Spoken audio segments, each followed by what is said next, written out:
Whatever you're doing, I just got a great idea. Well, I hope it doesn't have anything to do with my coat and my boots. Come on, honey, we've been cooped up in here all day. We need to get out and exercise. We're not active enough. I'm active. Who do you think's been turning these pages? Dick, it's not healthy to stay in the house all the time. Come on, put on your boots and let's go for a walk.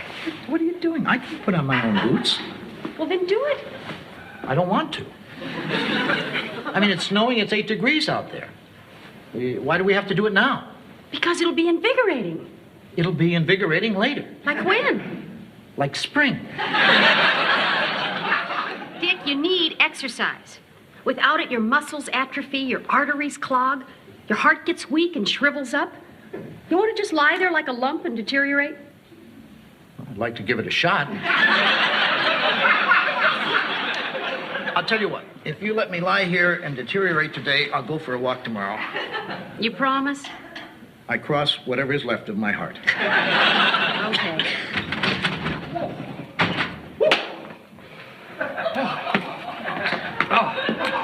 Hi, guys. Is Leslie around? No, it's her day off, and she went skiing. Oh, do you know what time she'll be back? Well, it could be hours. Oh, wait. Is there anything in particular you wanted? Yeah, I wanted to be around Leslie. But this is good. This will give the three of us a chance to talk. Talk about what? I don't know. It just seems I'm always talking to Leslie, and the three of us haven't had much of a chance to really get to know each other. I guess that's true. Yeah. Now, the first thing I really want to know is this. What time do you think Leslie will be back? If wishing can make it so, any minute. Hey, Dick, I'm glad I caught you. As a history buff, you'll love this. A doormat? It's not just a doormat, it's the first doormat. Ever? No, here at the inn. My father bought this the year I was born. Imagine if these bristles could talk. That would be some doormat. You know what I think I'll do? I think I'll put this mat by the front door and put the one that's there now out by the back door. You know, I like a man who's not afraid of change. Hi, George. Hey, hi. Oh, hi, everybody. See, it still works. I want you to meet one of my oldest and absolute best friends, Blake Lemaster. This is Dick and Joanna Loudon, the people I work for, and our next-door neighbor, Kirk Devane. Well, it's nice to meet you all. Same here. Weren't you the one I spoke to on the phone this morning? Yes, I just flew in on the spur of the moment. Oh, by the way, thanks for telling me where I could find Leslie. Do you know what he did? I was skiing down Suicide Point, practicing my slalom, when all of a sudden he swooped down, caught me from behind, lofted me on his shoulders, and carried me onto the base of the mountain. Where we collapsed into a snowbank laughing like children. Have you ever heard of anything more incredible? Oh, I've never seen anything like him. Skiing, huh? Yeah, do you ski? I guess I ski. I grew up in Switzerland.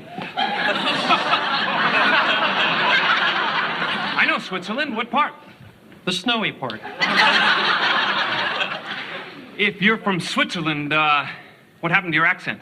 I lost it in a bad fall. Why don't we all come over and sit down? Yeah.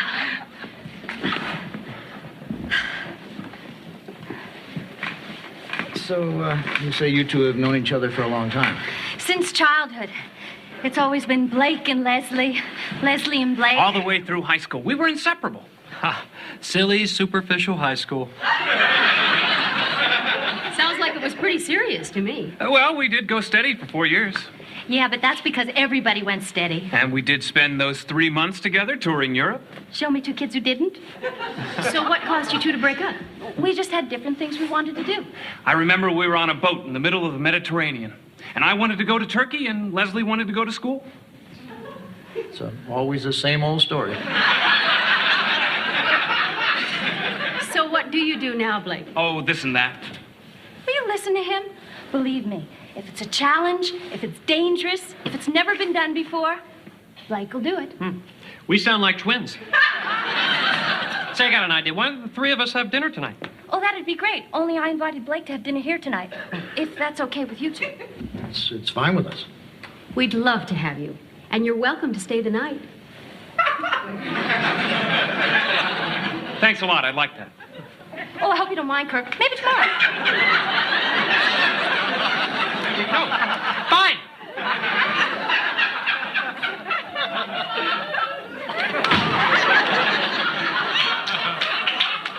Is he upset? I think so. But why? You know the Swiss.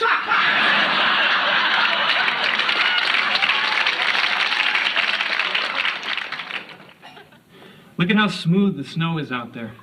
Like no living thing has ever walked on it. Yeah, and you can bet tomorrow some fool will be out there with his boots on messing it up. I love this country up here. It's so great to look out your window and to be able to see such incredible serenity.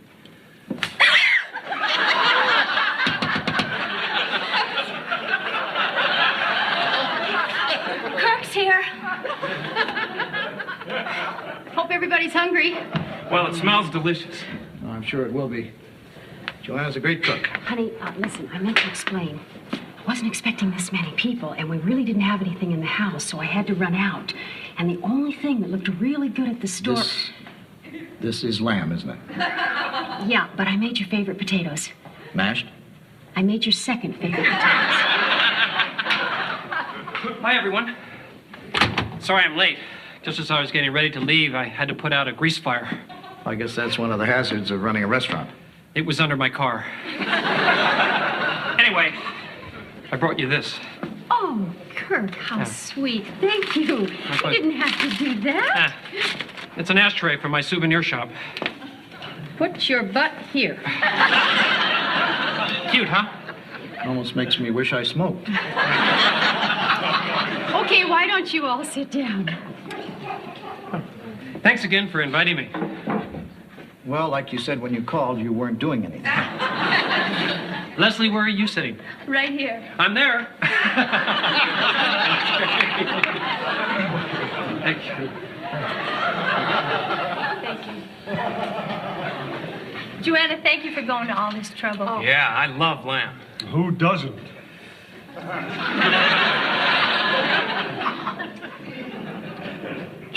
George, I was just about to make a toast.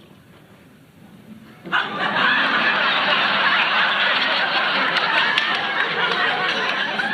right, I'll make it quick. Here's to Blake. Thank you. Now I'd like to make a toast. Is that okay? Sure. Wine comes in at the mouth and love comes in at the eye. That's all we shall know for truth before we grow old and die. I lift my glass to my mouth.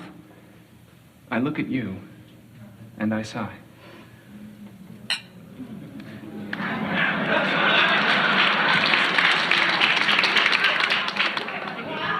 Now I want to make a toast. Kirk, I'm a little toasted out. Yeah, why don't we all just go ahead and eat? By the way, this is a nice Bordeaux. Chateau Montrose, 1976. He's right. You show off. Not really. There's a little trick to that I picked up in the south of France last year. What's that? Read the label first.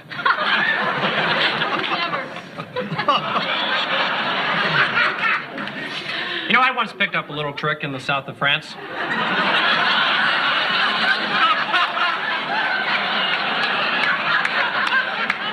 Her name was Babette. Here you go. What were you doing in France, vacationing? No, a friend and I had this car, and we found ourselves with a little time on our hands, so we took it over and ran it in Le Mans. Oh, that's nice. Wait a minute, Joanna. You raced a car in Le Mans? Yeah, with a friend. Yeah, how did you do?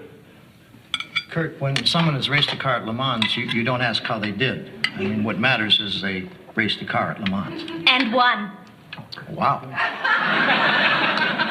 I think you've struck a chord with Dick. Well, I love racing. You know, it's an incredible blend of man and machine. I can't think of anything more exciting.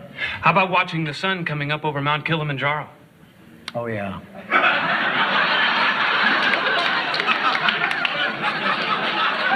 He's amazing, isn't he? Blake, you sound to me like you've traveled some. George Blake's been around the world. How many times? Oh, I don't know. 10? Or 20. And I still can't believe the things he does. If there's a mountain, he climbs it. If there's an ocean, he swims it. If there's an evening, he ruins it. And what's more amazing is that he always succeeds at everything he does. As long as I've known Blake, he's always won at everything he's ever tried. Well, I guess there's only one thing in my life that I have wanted and haven't won. What's that? This lady right here. Oh, Blake. No, Leslie, it's true. That's why I'm here. What do you mean? Yeah, what do you mean? Leslie, I came back to ask you to marry me. And I don't care how long it takes. I'm not leaving until you say yes.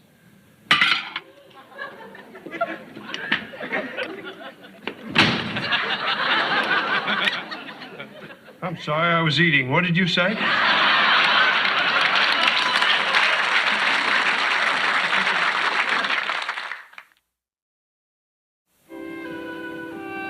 What do you say? Blake, I'm not ready to be married. Do you love me? You know how I feel about you. But what about my education? What about the Olympics? Leslie, what about them? When you study, I'll be there right beside you, turning the pages. When you're skiing, I'll be the one holding the stopwatch. Leslie, I don't want to interfere with your life. I want to champion it. You know, this would mean you'd have to come here to live. I mean, it's not Tibet or Khartoum. It's just plain old Vermont.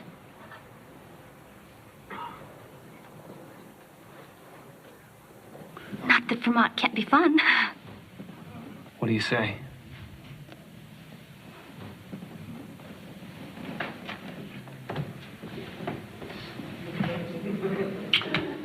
Oh, Dick, do you need anything? No, that's all right. I came down to get something, but I can get it in the morning. What were you going to get? A book to read tonight. Well, don't worry about us. No, that's all right. I should be in bed. I have that walk tomorrow. Dick, don't be silly. Get the book. Well, it'll only take a second. Grab the first book I see.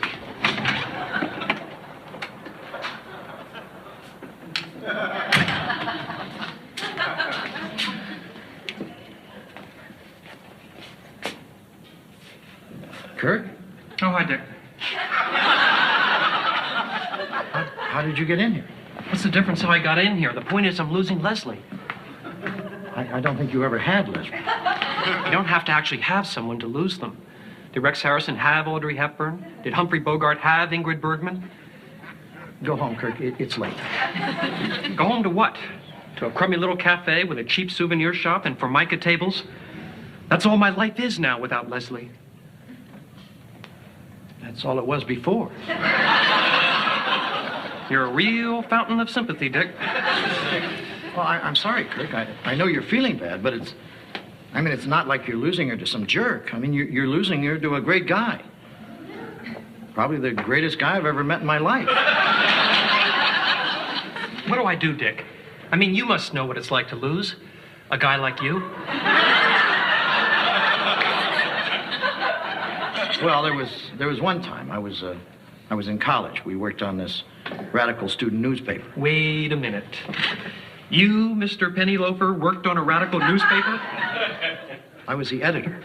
Forgive me, Dick. It's hard to picture you as an angry young man. Well, actually, I was more like a cranky young man. Anyway, I was dating our food critic. You had a food critic on your radical newspaper? Well, remember, this was the 50s. You know, there wasn't all that much to criticize. Food and 3D glasses were about it. Get on with it, Dick. Well, I was really crazy about this girl, you know? I mean, she was everything I ever wanted. And then she started dating our faculty advisor. I'm glad. Well, I knew I couldn't compete. You know, he was older, wiser, more experienced, but, I mean, that didn't mean I stopped fighting. You know, I wanted her, and I wanted to let her know it. Did you get her? No. But, I mean, to this day, I feel better about myself knowing that I tried. I feel better knowing that and that wiser, older, more experienced professor is now a 75-year-old geezer. That's a great story, Dick. Are you saying I should go after Leslie? What I'm saying is that if you really want Leslie, then let her know it. I mean, what's the worst thing she can say? Guess what? We're engaged.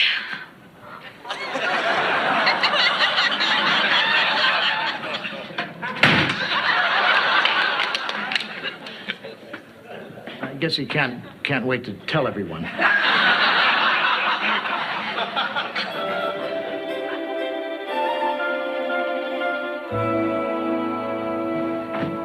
Morning, everybody. Morning, honey. Hi.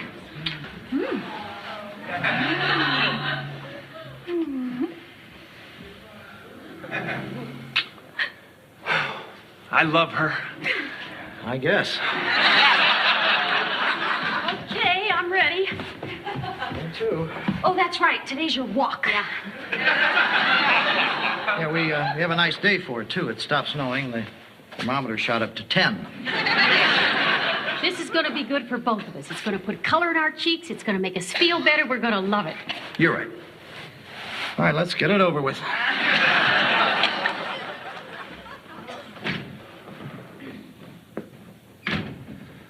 I can't believe I woke up this morning engaged. Neither can I. Let's talk about what kind of wedding we're going to have. I had a thought about that. Uh-huh. Now, it's all assuming you agree, of course, but picture this. You and I, and a party of, say, 700, are married at dusk in the shadow of the Great Pyramid at Cheops. You're joking. No, I'm seriously thinking about it. Blake, come on. Honey, this is our wedding. Don't you want to make it a day to remember? I think I'm going to remember our wedding no matter where it happens. But it ties in so great with the honeymoon. What's the honeymoon? All right. Now, it's just a thought. But we take a cruise. I like that. In a reed boat across the Atlantic. You, me, and Thor Heyerdahl. Blake!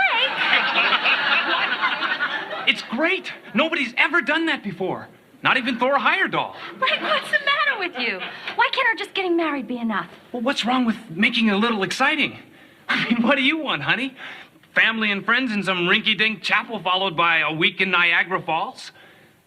I think that sounds charming. Niagara Falls? I go there to be bored.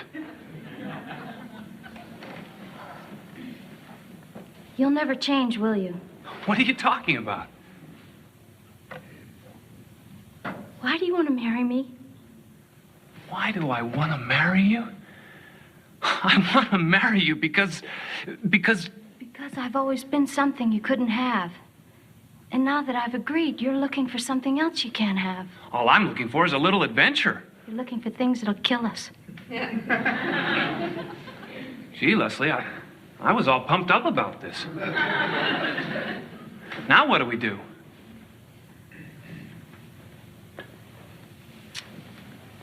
I'll tell you what I think we should do. I think that you should go to Egypt and check out the pyramids. And I'll stay here and finish school, and maybe in a few years we'll get together again.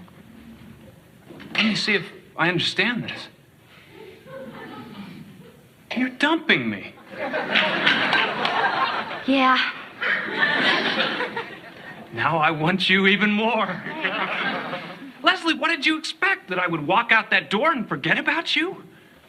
If I have to, I'll come back here and win you all over again. In fact, that sounds even better. That's what I'll do. I'll come back and win you again. Oh, God, this is gonna be great.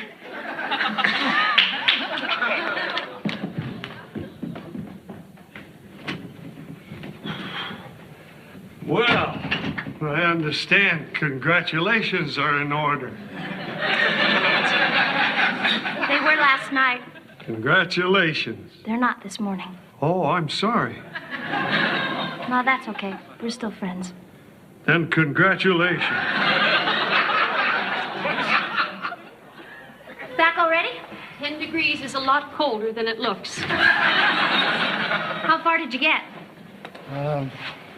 How far is the end of the driveway? Oh, I'd say 80 feet. And we went 40.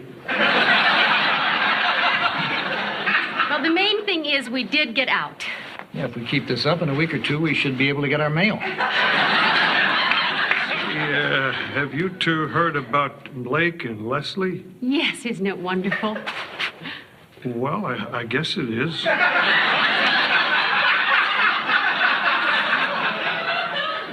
Blake and I aren't getting married after all. What? Oh, no, that's terrible. See, that's what I thought. We both thought it over this morning, and we decided that it would be better if we just waited a little longer. Or maybe a lot longer. Oh, Leslie, I'm so sorry. No, it's fine, really. Look, I know this has got to be rough, Leslie, so, if you want to be alone or take the rest of the day off. It's okay, Dick. I mean, breaking up was my idea. I think I'll feel better if I could just keep on working. I'll start breakfast. I'll help you. If you love something, let it go. If it was meant to be, it'll come back to you. Thank you, George.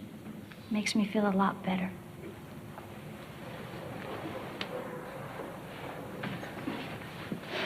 I read that on a tree.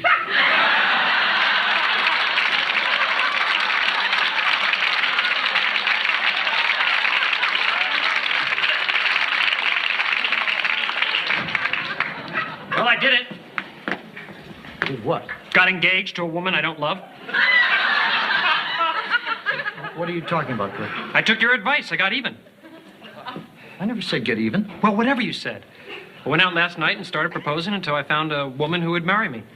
What kind of woman would marry a stranger off the street? Not tops. Leslie broke her engagement with Blake.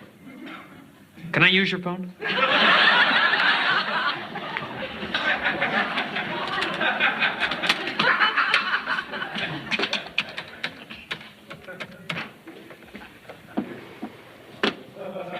Hello, Dora? This is Sparky.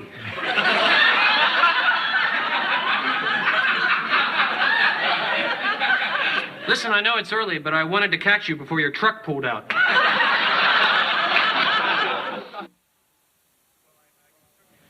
Well, I can certainly understand you feeling that way, and if I'm ever really down on myself, who knows? Maybe I'll give that a try. No, you take care. Well, Dick, leave me to Leslie. I'm ready to pledge my troth. I think she wants to be alone, Kirk. Right. You know what I think I'll do? I'll go into town, I'll order some flowers and have them delivered with a little card that says, whatever happened, you've still got a friend. That would be classy. Thanks. If you want to split this, I could have it say friends.